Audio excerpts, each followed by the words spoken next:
Hi viewers, welcome to our channel Botany GSL. ఈ రోజు మనం ఈ సెషన్ లో cell cycle and cell division సంబంధించి ప్రీవియస్ బిట్స్ చూస్తున్నాము.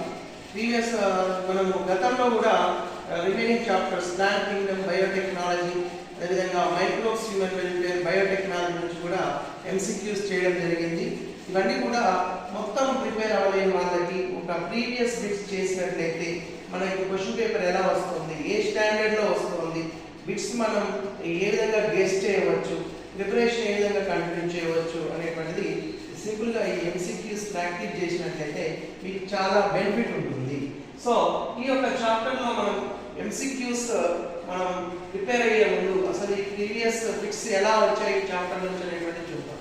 గతంలో ఈ యొక్క చాప్టర్ నుంచి మనకి నియర్లీ 2 to 3 బిట్స్ అనేటువంటి రిపీట్ అవుతుంది ఈ చాప్టర్ లో. మొత్తం 2 to 3 బిట్స్ అంటే మనం మాక్సిమం ఎన్ని మార్క్స్ స్కోర్ చేయవచ్చు అంటే మినిమం 8 మార్క్స్, మాక్సిమం 12 మార్క్స్ వరకు స్కోర్ చేయడానికి అవకాశం ఉన్నటువంటి చాప్టర్ ఏంటంటే cell cycle and cell division. ఇది ఈ చాప్టర్ ఏ విధంగా ప్రిపేర్ అవ్వాలి? సెల్ సైకిల్, సెల్ డివిజన్ లో మనకి ఇంటర్ఫేస్ సెల్ సైకిల్ నుంచి ఒక బిట్ కంపల్సరీ వస్తుంది, మైటాసిస్ నుంచి ఒక బిట్, మియాసిస్ నుంచి ఒక బిట్, లేదా మైటాసిస్ మియాసిస్ కాంబినేషన్ లో బిట్ రావడానికి కూడా అవకాశం ఉంటుంది. ఇది దీని యొక్క ఫీచర్ సైట్. సో ఇక ఈ రోజు మనము సెల్ సైకిల్, సెల్ డివిజన్ లో నియర్లీ 10 ఇయర్స్ సంబంధించినటువంటి ప్రీవియస్ బిట్స్ మనం ఇక్కడ డిస్కషన్ చేయబోతున్నాము. So please focus on this video. మీకు ఈ వీడియో నచ్చినట్లయితే షేర్ చేయండి, లేదా ఇంకెవరైనా మీ ఫ్రెండ్స్ ఉన్నట్లయితే వాళ్ళకు కూడా షేర్ చేసి సబ్స్క్రైబ్ చేసినట్లయితే ఇంకా చాలా వీడియోస్ అనేటువంటి అప్లోడ్ చేయడం జరుగుతుంది ఫ్యూచర్లో. సో ఇది మీకు చాలా యూజ్ అవుతుంది. ఇంటి దగ్గర కూర్చొని ప్రిపేర్ అయ్యే వాళ్ళకి ఈ యొక్క ఎంసీక్యూస్ చాలా హెల్ప్ అవుతాయి. So first question, the correct sequence of phases of life cycle is అని. లైఫ్ సైకిల్ లో ఫేజెస్ ఉన్నాయి, ది కరెక్ట్ సీక్వెన్స్ ఏది అని అడుగుతున్నాడు.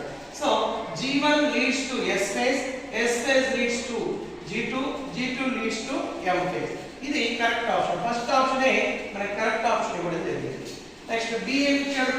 M leads to G1, G1 leads to S, G2, G2 leads to S అని ఇవ్వడం జరిగింది. ఇక్కడ స్కిప్ అయింది. ఇక్కడ M అనే M తో స్టార్ట్ అవ్వాలి, ఎప్పుడైనా G1 తో స్టార్ట్ అవుతుంది, M తో ఎండ్ అవుతుంది. సెల్ సైకిల్ G1 తో స్టార్ట్ అయ్యి M తో ఎండ్ అవుతుంది, ఇది గుర్తుంచుకోవాలి. సో ఇది మన కరెక్ట్ ఆప్షన్. సో ఇది wrong option.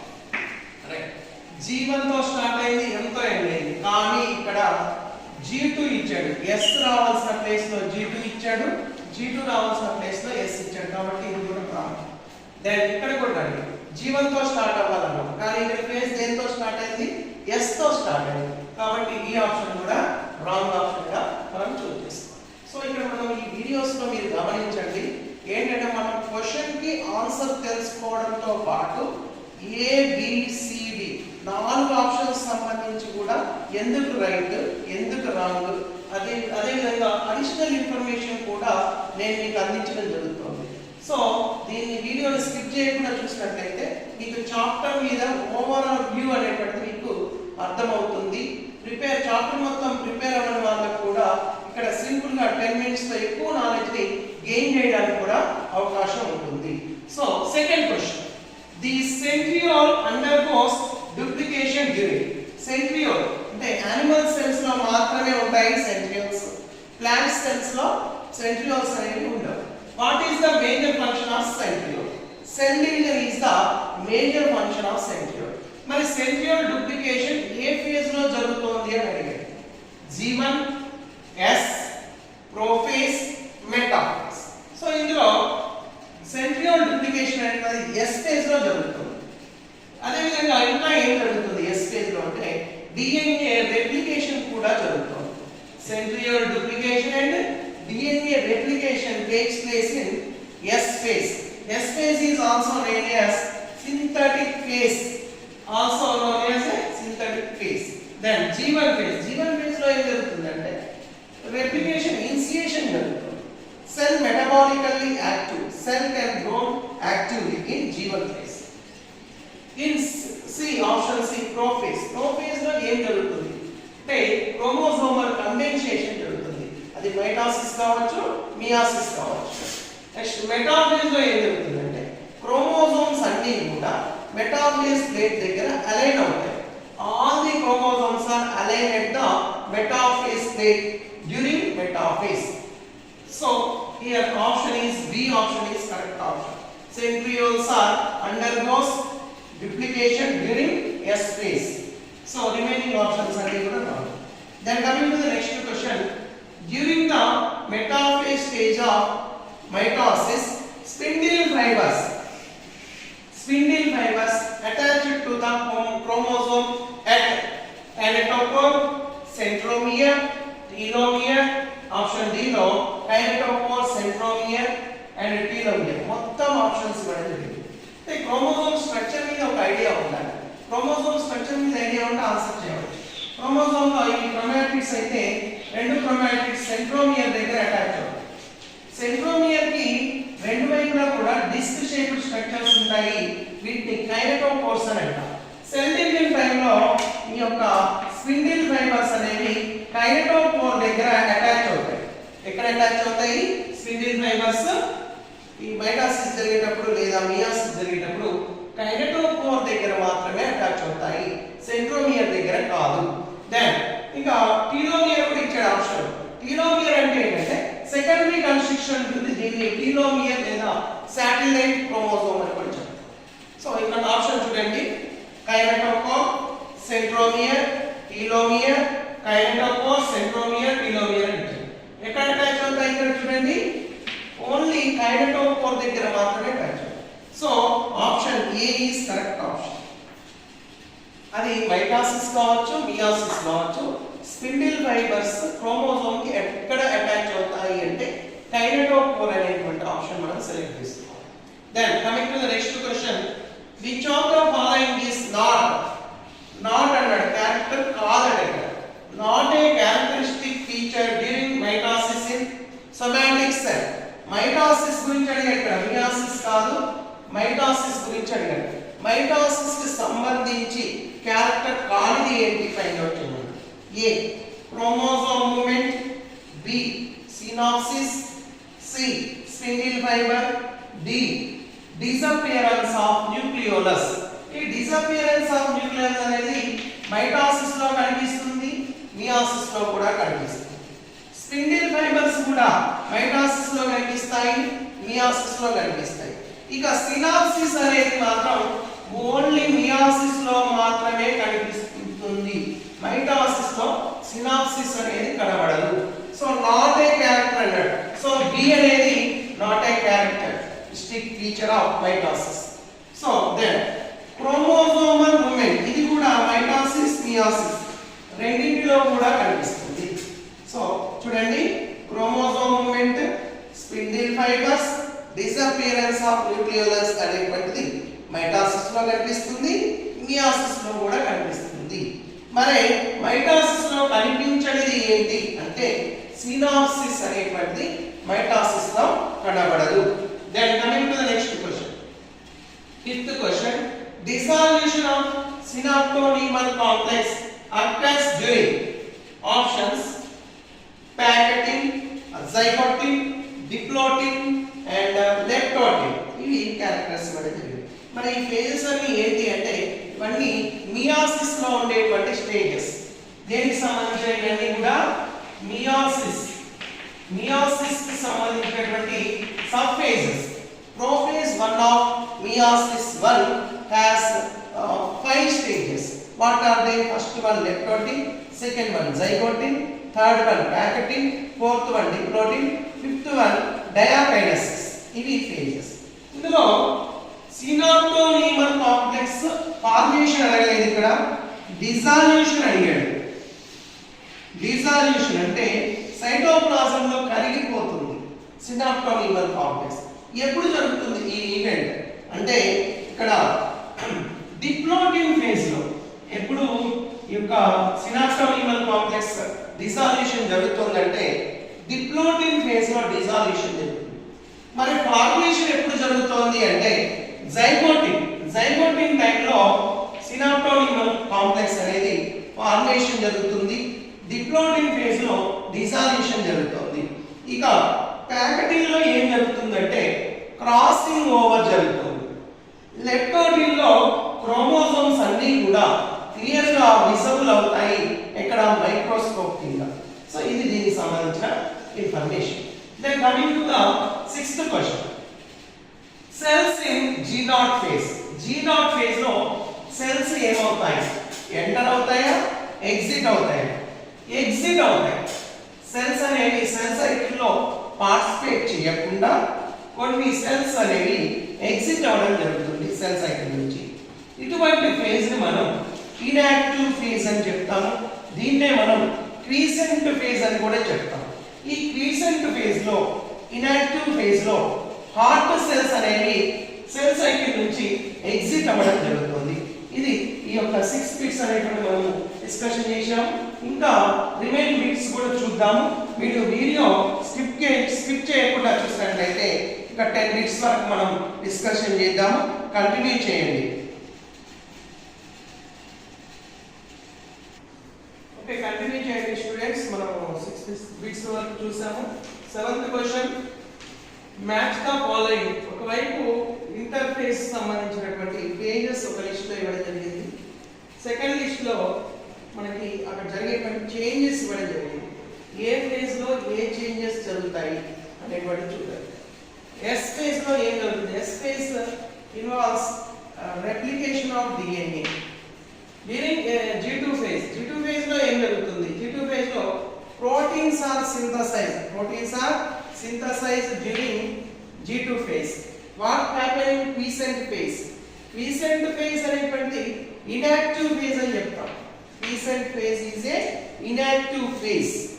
Then G1 phase, G1 phase లో ఏం జరుగుతుంది? G1 phase is a intermediate phase between M phase and S phase. ఇది M ఫేజ్ కి S ఫేజ్ కి మధ్యలో ఉండేటువంటి ఇంటర్మీడియట్ ఫేజ్. సో P కి ఆప్షన్ ఏ ఆప్షన్ కరెక్ట్ అవుతుంది? P కి 4th ఆప్షన్ కరెక్ట్ అవుతుంది. నెక్స్ట్ Q కి ఇక్కడ మనం చూసినట్లయితే ఫస్ట్ ఆప్షన్ కరెక్ట్ అవుతుంది. నెక్స్ట్ R కి ఇక్కడ కరెక్ట్ ఆప్షన్ ఏంటి? సెకండ్ ఆప్షన్ కరెక్ట్ అవుతుంది. దెన్ G1 ఫేజ్ కి థర్డ్ ఆప్షన్ కరెక్ట్ అవుతుంది. సో మళ్ళొకసారి క్వశ్చన్ ఆన్సర్ తెలుసుకునే ప్రయత్నం చేద్దాం. S ఫేజ్ లో what happen in S phase? DNA replication takes place in S phase. During G2 phase, proteins and RNA are synthesized. What happened in quiescent phase? Quiescent phase is a inactive phase. During G1 phase, what happened in G1 phase? During G1 phase, what happened here? Intermediate. G1 phase is a intermediate phase present between M phase and S phase. During G1 phase, cell metabolically active. Then coming to the next question, 8th question. Match the following ఇచ్చాడు. ఇక్కడ కూడా column 1 ని column 2 తో match చేయమంటున్నాడు. Column 1 లో ఏం ఇచ్చాడంటే prophase 1 లో ఉన్నటువంటి సబ్ ఫేజెస్ ఇవ్వడం జరిగింది. లెప్టోటిన్, జైగోటిన్, ప్యారటిన్, డిప్లోటిన్, డయాకిన్స్. వీటిని అక్కడ జరిగే ఈవెంట్స్ తో మ్యాచ్ చేయమంటున్నాడు. కాలమ్ 2 లో ఈవెంట్స్ ఇవ్వడం జరిగింది. కాలమ్ 1 లో ఫేజెస్ ఇవ్వడం జరిగింది. జైగోటిన్ లో ఏం జరుగుతుంది? జైగోటిన్ లో సినాప్సిస్ అనేటువంటిది జరుగుతుంది. Synopsis, formation of synopsis is the major characteristic feature of zygote. Then what happen in packeting? During packeting, crossing over takes place in a cell. What happen in the diplotin phase? Diplotin phase లో ఏం జరుగుతుందంటే chiasmata అనేటువంటిది form అవడం జరుగుతుంది. Finally, what happened in the diakinesis? What happened finally? Terminalization takes place in the diakinesis. So, what are the correct option in this match? A ki correct option ఏమవుతుంది? 4 అనేటువంటి correct option. Packeting B కి correct option మనకి ఏమవుతుంది? 3. ఇవ్వబడినటువంటి option లో 3 అనేది correct option. C కి correct option, C కి వచ్చేసి 2 అనేటువంటి కరెక్ట్ ఆప్షన్ అవుతుంది. D కి కరెక్ట్ ఆప్షన్ 1 అవ్వడం. సో మళ్ళొకసారి ఒక మ్యాటర్ మళ్ళొకసారి రివైజ్ చేసుకునే ప్రయత్నం చేద్దాం.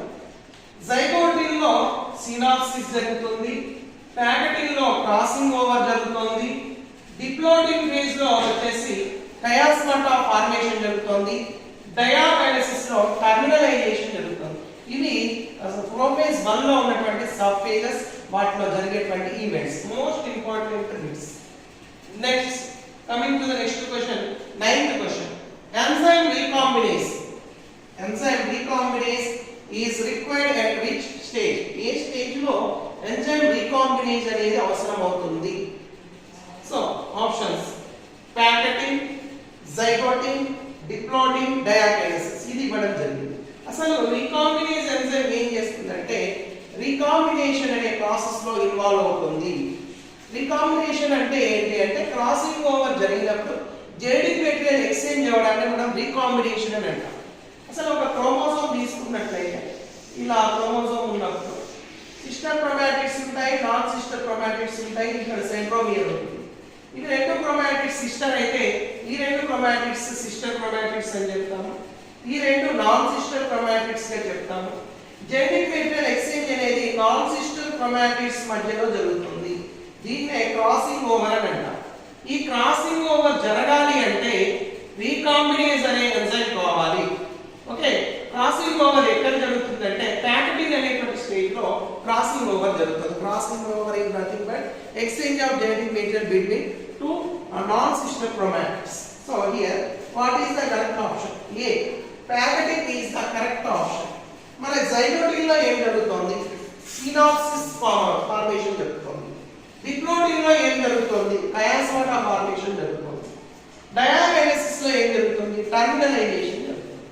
Then coming to the next one, which of the following stage of meiosis involves division of centromere? Centromere division ఎక్కడ జరుగుతుంది? Centromere ఎప్పుడు విడిపోతుంది? ఓకేనా? మనకి we have prophase, metaphase, anaphase, telophase. And also we have prophase 1, metaphase 1, anaphase 1, telophase 1. As well as we have anaphase 2 also and is there. So in given option, which one is correct option? Which of the following stage of meiosis involves division of centromere? Telophase 2, metaphase 1, metaphase 2, anaphase 1. So ఇవ్వబడిన option లో మనకి anaphase 1 లో మాత్రమే centromere division జరుగుతుంది. మరి anaphase 1 లో centromere division anaphase 1 కాదు, ఇది anaphase 2 బాగుంది. So is correct here.